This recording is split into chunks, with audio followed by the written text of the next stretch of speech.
les voy a pedir que todos apaguen su micrófono. Ya saben que esas son las reglas de este. ¿Sí?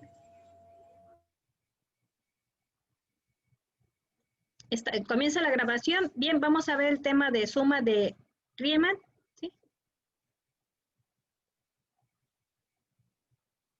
Ese es el tema que corresponde al día de hoy. ¿Sí? Les recuerdo nuevamente la hora. 10:25, ustedes deben de estar ya esperando el acceso.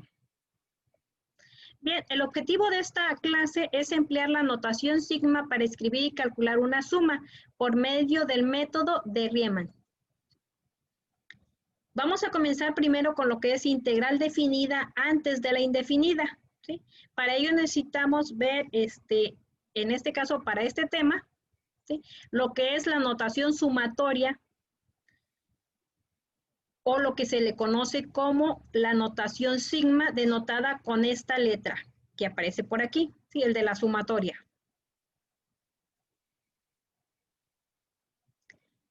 Se dice que la notación sigma, dice que la suma de n términos A1, A2, A3, AN, se va a escribir como la sumatoria donde I es igual a 1 hasta n de AI.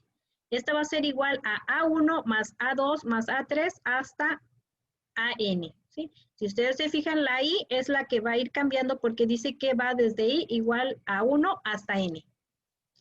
Dice que I es el índice de la suma. A es el iésimo término de la suma y los límites superior e inferior de la suma van a ser n y 1. Aquí tengo ejemplos de sigma. ¿Sí? Tengo la sumatoria de I igual a 1 hasta 6 de I. Bien, entonces dice que comienza en 1 y dice que va a llegar hasta 6. 1 más 2 más 3 más 4 más 5 más 6. Si sumo todos ellos me va a dar 21. El inciso B, tengo la sumatoria donde I comienza en 0 y llega hasta 5. ¿De quién? De I más 1. Por lo tanto, I comienza en 0 más 1 es 1. El siguiente, I es 1 más 1, me va a dar 2 y así se va a ir hasta el 6. Sumo todos y me da igual a 21. Si analizo el inciso A y el inciso B, son iguales. ¿Sí? ¿Qué cambia? Aquí la notación, cómo la empleé y la operación que estoy realizando. Sin embargo, mi resultado es el mismo. ¿Sí? Tengo el inciso C, en donde dice que J es igual a 3 o inicia desde 3 hasta 7 de J al cuadrado. Por lo tanto, es J, toma el valor de 3 y está elevado al cuadrado, sigue la serie de 4 al cuadrado más 5 al cuadrado hasta 7 al cuadrado. Sumo todos esos cuadrados y me da 135. En el inciso D tengo otra sumatoria donde K inicia igual a 1 y se va hasta N. ¿De qué operación? De 1 sobre N por K al cuadrado más 1. Esto es igual a 1 sobre N, ¿sí? Por, dice que, ¿dónde comienza N? Perdón, K en 1. ¿Sí? Al cuadrado, aquí era el cuadrado, más 1, ¿sí? Y así se va, sigue la serie, K es la que va a ir aumentando 2 al cuadrado hasta N al cuadrado más 1. ¿Sí? Aquí tengo otro inciso, ¿sí? El inciso E, la sumatoria de I igual a 1 de la función F multiplicada por XY más delta X. Esto es igual, dice que Y es el que va a ir cambiando, ¿sí? Es decir, X1 por delta X más delta 2 y así se va a ir hasta N. Aquí puedo ver que puedo emplear la letra I, la J y la K. Puedo utilizar cualquier letra del alfabeto. Normalmente se utilizan esas, I, J y K. Para entrar a lo que es la notación sigma necesito conocer dos reglas importantes. Aquí la tengo, ¿sí? Aquí ustedes pueden ver la regla 1, la regla de la constante. Dice que si hay una constante multiplicando a AI, puedo sacar la constante K fuera de la sumatoria y nada más que me quede dentro de la sumatoria el término que lleva I. ¿Sí? Otra regla de la sumatoria es la que dice que si tengo dos operaciones que son la suma y la resta, yo las puedo separar, la sumatoria de AI más o menos, dependiendo del signo que tenga, la sumatoria de BI. Es decir, se pueden separar. Esas son las reglas que aplican para la notación sigma. Ahora tengo las reglas de la suma. Hay más, ¿sí? Las más importantes son aquí 4, ¿sí? La primera es la sumatoria de la constante, dice que va a ser igual a la constante por n, ¿sí? La segunda es la sumatoria de i, y dice que es igual a n por n más 1 sobre 2. Tengo la tercera regla de la suma y dice que equivale a i al cuadrado, es igual a n por n más 1 por 2n más 1 entre 6. Tengo la cuarta regla de la suma y corresponde a i al cubo. Esto es igual a n al cuadrado por n más 1 elevado al cuadrado entre 4. Ahora toca definir lo que es la suma de Riemann. Dice que sea f definida en el intervalo cerrado AB y sea delta una partición del intervalo AB dada por A igual a X menor a X1 menor a X2 menor a hasta menor de X menos 1 hasta menor de xn va a ser igual a b. Es decir, que tengo un intervalo de a a b en el que voy a subdividir o hacer varias particiones, donde delta xy es el ancho del yésimo subintervalo. Si ci es cualquier punto en el yésimo subintervalo, ¿sí? xy menos 1 hasta xy, entonces la suma viene dada, ¿sí?, por la sumatoria de i igual a 1 hasta n de mi función por ci por delta xy. Siempre y cuando ese punto dice que esté de xy menos 1 hasta xy. Aterrizando, esto es lo que es la suma de Riemann, ¿sí? La sumatoria desde i igual a 1 hasta n de la función dada por la abscisa o xy por delta x, o el ancho. ¿Sí?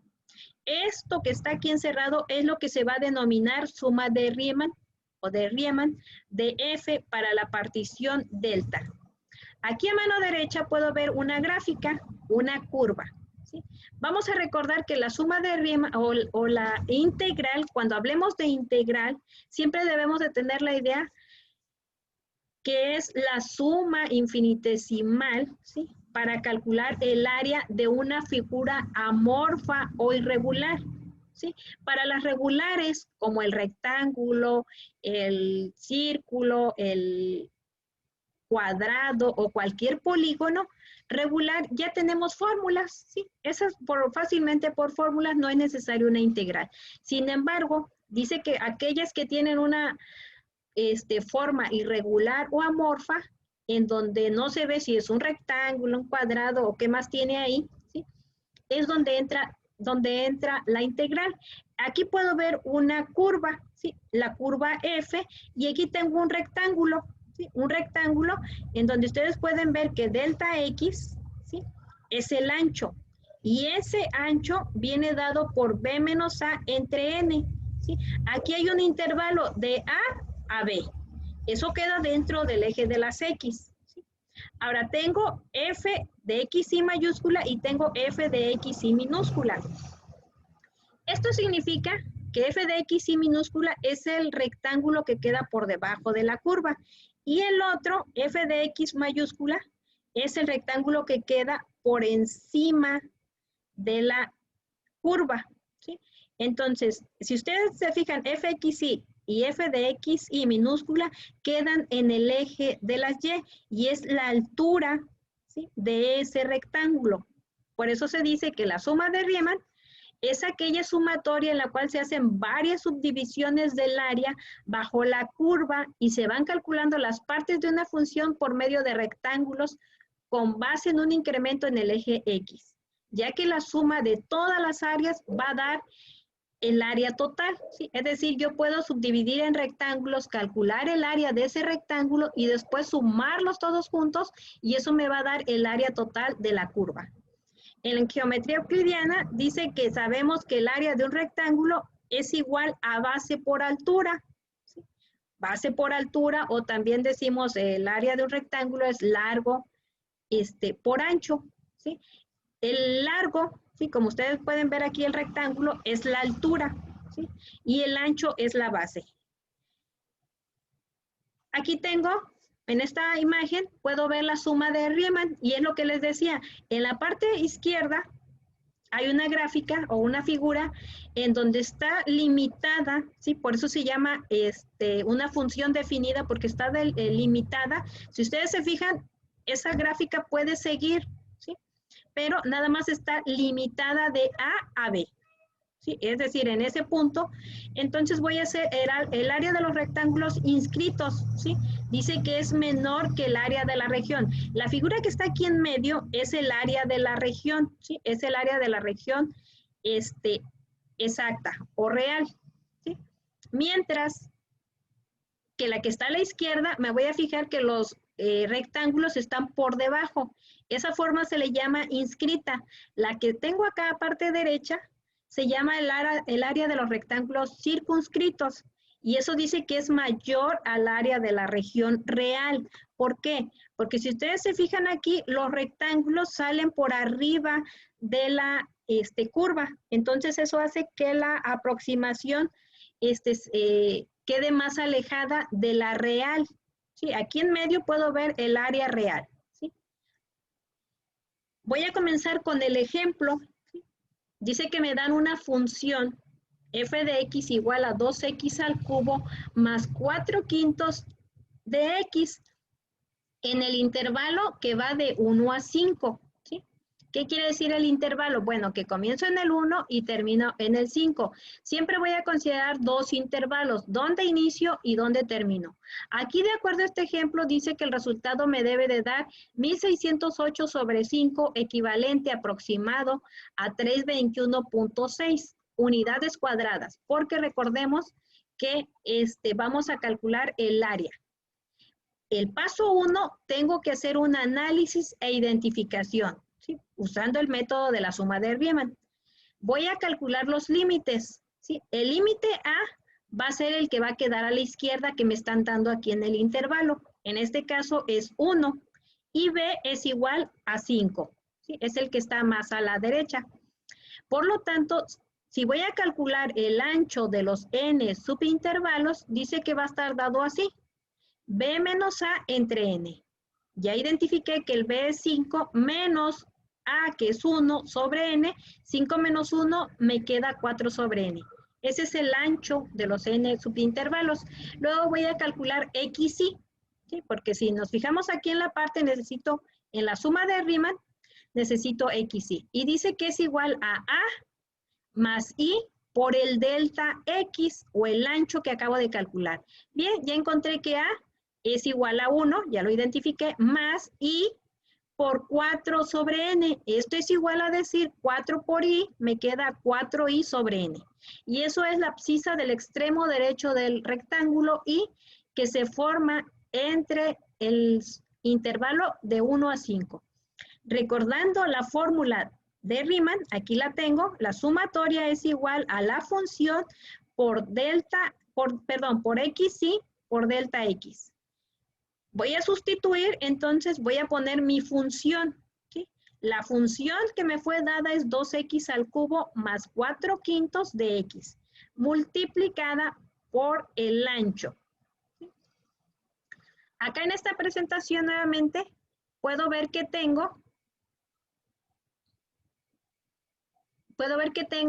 me vuelve a recordar quién es delta X o el ancho, quién es XY y quién es mi función. Bueno, voy a sustituir en la fórmula que nos dio Riemann, ¿sí? Y aquí tengo 2x al cubo más 4 quintos de x por el ancho. Esto es igual, dice, a la sumatoria de 2, es este 2 que tengo aquí, ¿sí? Ahora, este x, ¿por quién lo voy a sustituir? Por este xy, ¿sí? Por la abscisa, ¿sí? 1 más 4i sobre n. Lo voy a poner 1 más 4i sobre n. Pero me fijo que esta x está elevada al cubo, por lo tanto, este binomio, este xy va a estar elevado al cubo, más, dice 4 quintos, ¿sí? ¿De quién? De x, ¿sí? Esto es, voy a sustituir esta XY en donde la función aparezca la X. Por lo tanto, va a ser 1 más 4i sobre n. Si me fijo, esta X no está elevada a ninguna potencia, se queda así. Si fuera 4X, perdón, 4 quintos, únicamente iría 4 quintos. Ya no habría necesidad de que fuera 1 más 4i sobre n. ¿Sí? Este XY únicamente se va a sustituir aquí donde tiene las X, mi función. Y dice que el último va a estar multiplicado por delta X, y recordando que delta X es 4 sobre n.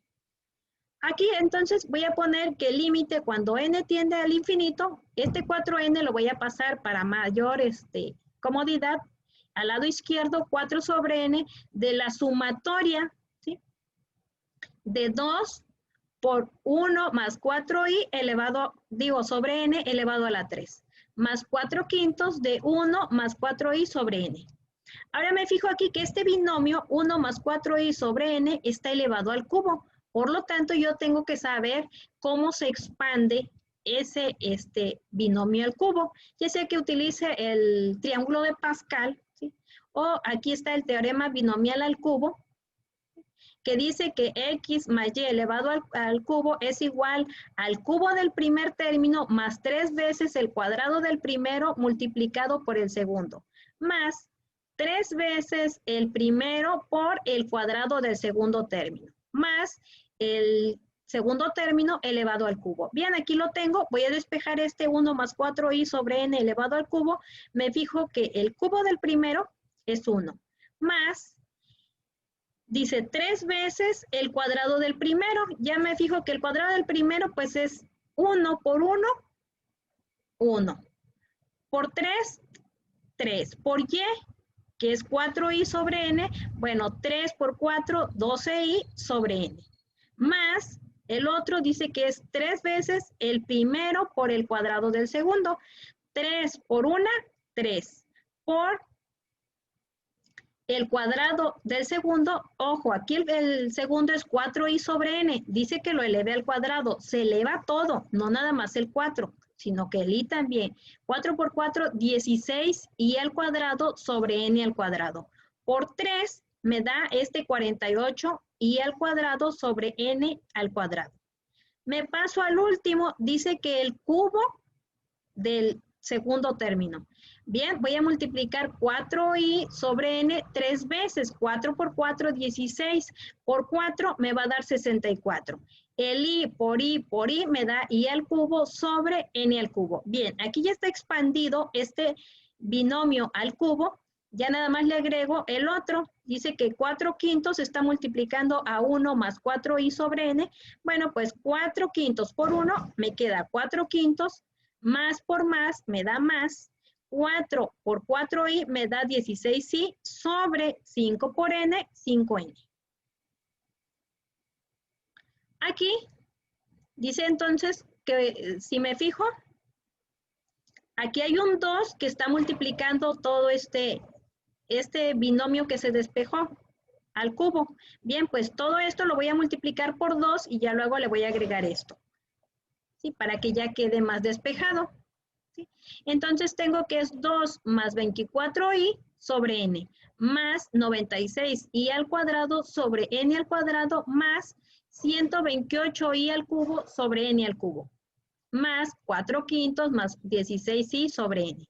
Bueno, pues me fijo que aquí tengo términos semejantes, los voy a agrupar, ¿sí? Los independientes con aquellos que tengan la misma parte literal elevada al mismo exponente. Es decir, debe ser i al cuadrado sobre n al cuadrado. Esa es la parte literal, ¿sí? O i sobre n. Yo no puedo sumar 24i si no tuviera sobre n con este 16i sobre n.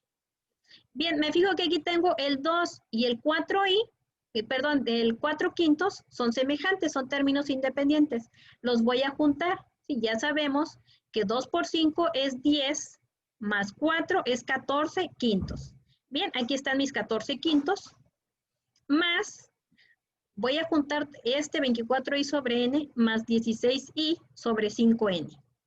Ustedes como tienen ahí su calculadora, una forma rápida de pasar todos estos 24i sobre n más 16i sobre 5n saben claramente que es nada más sumar 24 más 16 sobre 5. El i sobre n se pasan igual, ¿sí? Entonces, una forma rápida es multiplicar 24 por 5, me da 120. ¿Sí? Es decir, ya tengo 120 quintos. Más 16 me da 136 quintos.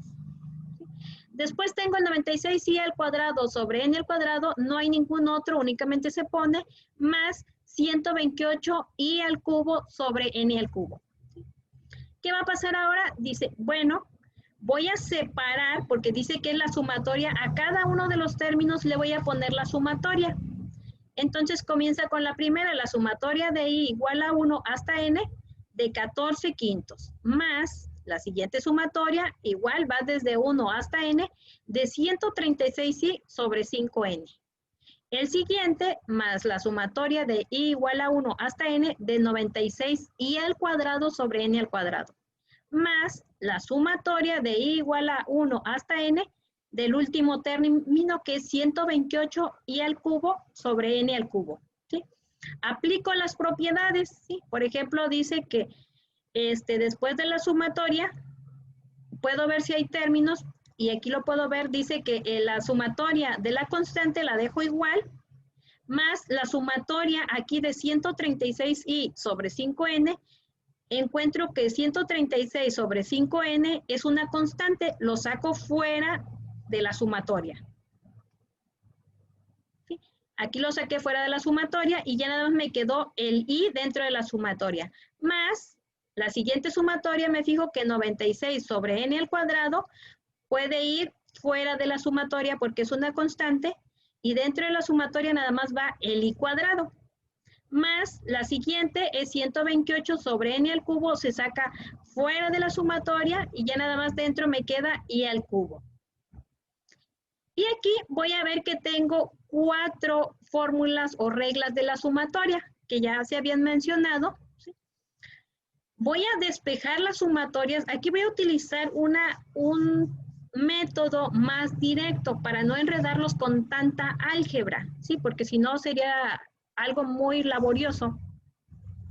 Pero con el término que se llama dominante, lo puedo hacer de forma más rápida, ¿sí? Por ejemplo, el de la k a la n, así se queda. La sumatoria de k es igual a kn. Va a comenzar de i al i cuadrado hasta el i al cubo, y así si tengo más, ¿sí? Sé que esta es la fórmula para la i, ¿sí? Aquí la tengo. ¿Sí? Puedo ver entonces que n por n más 1 es n por n cuadrada sobre 2 más, que aquí tengo más, n por 1, n sobre 2. ¿Sí? Después de ahí tengo el de i al cuadrado. Ustedes se fijan, aquí tengo la fórmula. Aquí la tengo, multiplico n por n más 1, me da n al cuadrado más n. Lo multiplico por 2n más 1 y me queda 2n al cubo más 3n al cuadrado más n. Todo eso sobre 6. Esto es igual, divido 2 entre 6 y me queda 1/3 de n al cubo. ¿Sí? Más el siguiente, 3 entre 6, me queda un n cuadrado sobre 2 más n sobre 6. El tercero me queda, tengo para la tercera regla es i al cubo. Ustedes se fijan, es n cuadrada por n más 1 elevado al cuadrado. Aquí despejo el binomio que tengo aquí, n más 1, es n al cuadrado más 2n más 1. Multiplicado por n cuadrado me queda n a la cuarta sobre 4 más 2n al cubo sobre 4 más n al cuadrado sobre 4. Bien, entonces aquí despejo, si puedo despejar, si me queda n a la 4 sobre 4, 2 entre 4, me queda 1/2 de n a la 3 más n al cuadrado sobre 4. Aquí debo de poner, aquí se lo resalté y está en rojo.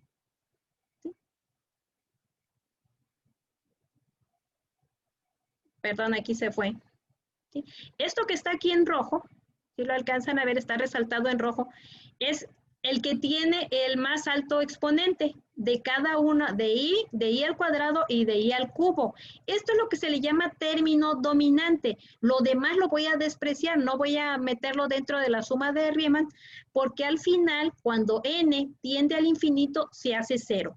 ¿Sí? Entonces, no tiene caso considerarlo. Voy a considerar nada más este término. Donde encuentre la I, lo voy a sustituir por n al cuadrado sobre 2. Donde encuentre I al cuadrado, lo voy a sustituir por n al cubo sobre 3.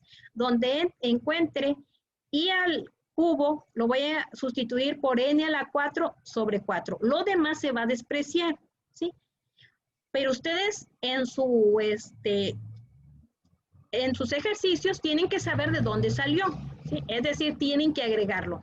Quizás nada más para el primer ejercicio y ya después únicamente hacer referencia a que van a utilizar el término dominante. Aquí los tengo, ¿sí? Tengo que el de la constante de AI es igual a Kn. Tengo el de la I, que es n al cuadrado sobre 2, el de I al cuadrado es igual a n al cubo sobre 3, y el de I a la 3 es igual a n a la 4 sobre 4. Bien, recordando dónde nos habíamos quedado, ¿sí? Nos habíamos quedado aquí. El límite cuando n tiende a 0, de 4 sobre n por la sumatoria de I igual a 1 hasta n de 14 quintos, más 136 sobre 5n, de la sumatoria de I igual a 1 hasta n de I, más 96 sobre n al cuadrado de la sumatoria de I al cuadrado, más 128 sobre n al cubo de la sumatoria de I al cubo. Dice que voy a aplicar propiedades e identidades de la sumatoria usando el término dominante. Entonces aquí es 4 quintos. Viendo la primera regla dice que la primera es una constante. ¿Sí? Si es una constante, dice que le agregue la constante, es decir, 4 quintos, y lo multiplique por n. Aquí está la n. Más el siguiente término, dice que es 136 sobre 5n, lo voy a poner, multiplicado por i. ¿Sí? Pero aquí i voy a poner este término dominante que tengo. ¿Sí? Es decir, n al cuadrado sobre 2. Está multiplicando por n al cuadrado sobre 2. Más el siguiente término, 96 sobre n al cuadrado, por la sumatoria que equivale de i al cuadrado. Bien, esa sumatoria va a ser, el término dominante es n al cubo sobre 3. ¿Sí? Se fijan aquí que en esta parte ya no aparece la sumatoria porque estoy sustituyendo por el valor que tiene. El último dice más 128 sobre n al cubo. ¿Sí? Ahora, ¿cuánto equivale la sumatoria de i al cubo? Dice que es n a la 4 sobre 4. ¿Sí? Aquí está. Ahora, ¿qué voy a hacer? Dice, bueno, pues multiplica por este 4n que tienes afuera. Ustedes lo pueden dejar hasta el último y no importa. ¿Sí? El resultado va a ser siempre el mismo. Sí, aquí yo lo hice así, multiplico por 4n y multiplico 4 por 14, me da 56n por sobre 5 por n, 5n. Más, ¿sí? 136 por 4 me da 144. N por 5n me da 5n al cuadrado por n al cuadrado sobre 2. Ahí lo tengo. Más 96 por 4 me da 384. N por n al cuadrado me da n al cubo. Por n al cubo sobre 3. Más 128 por 4 me da 512. Sobre este n al cubo que tengo de aquí, de 128, por esta n que tiene el 4 sobre n me da n a la 4 por n a la 4 sobre 4. Bien, si se fijan aquí, 56 entre 5n, entre n se elimina. ¿Sí? El siguiente me queda 544, ¿sí? Entre 5, ¿sí? Por 2. Si se fijan aquí, n entre n, n cuadrada, entre n cuadrada se va a eliminar y nada más me queda 544 entre 5 por 2, 10. En quintos, yo voy a tratar de ponerlo en quintos, va a equivaler a 272 quintos. Más, ¿sí? 384 entre 3 me queda 128 y n al cubo con n al cubo se va a eliminar. 512 entre 4 me queda 128 y este n a la 4 sobre este n a la 4 se elimina y nada más me queda el 128. Bien, aquí me fijo que todos son términos semejantes. Aquí no hubo necesidad de aplicar cuando n tiende al infinito, ¿sí? Aquí todos son semejantes, es decir, son parte real. Por lo tanto, voy a sumar 56 quintos más 272 quintos más 128 más 128. Ojo, esto tiene que estar en parte fraccionaria, es decir, 1608 entre 5. ¿Sí? Unidades cuadradas. En parte decimal, esto equivale a 321.6.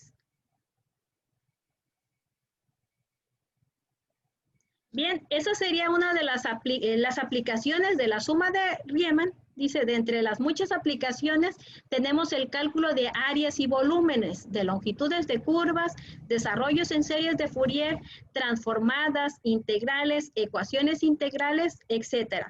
Concretamente se van a tratar cálculos de áreas planas, cálculos de longitud de curvas, integrales impropias, integrales de Euler, teorema del valor medio y todo aquello que tenga que ver con figuras amorfas en donde no se pueda aplicar el teorema fundamental del cálculo. ¿Sí? Aquí tengo un edificio de esta forma. Si quiero calcular, dice, su volumen o su área, bueno, pues tendré que hacer uso de la suma de Riemann o de la integral definida.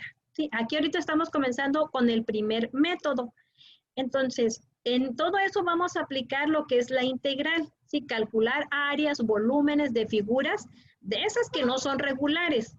Por lo tanto, dice, en conclusión, la suma de Riemann es un método de integración numérica que nos sirve para calcular el valor de una integral definida, es decir, el área bajo una curva. Este método va a ser muy útil cuando no es posible utilizar el teorema fundamental del cálculo. Este teorema lo vamos a ver en la siguiente clase. Sí, pero ahorita comenzamos con uno de los métodos. Sí, y vamos a hacer ahorita los ejercicios, pero antes les voy a explicar cómo lo pueden ver de manera gráfica en GeoGebra.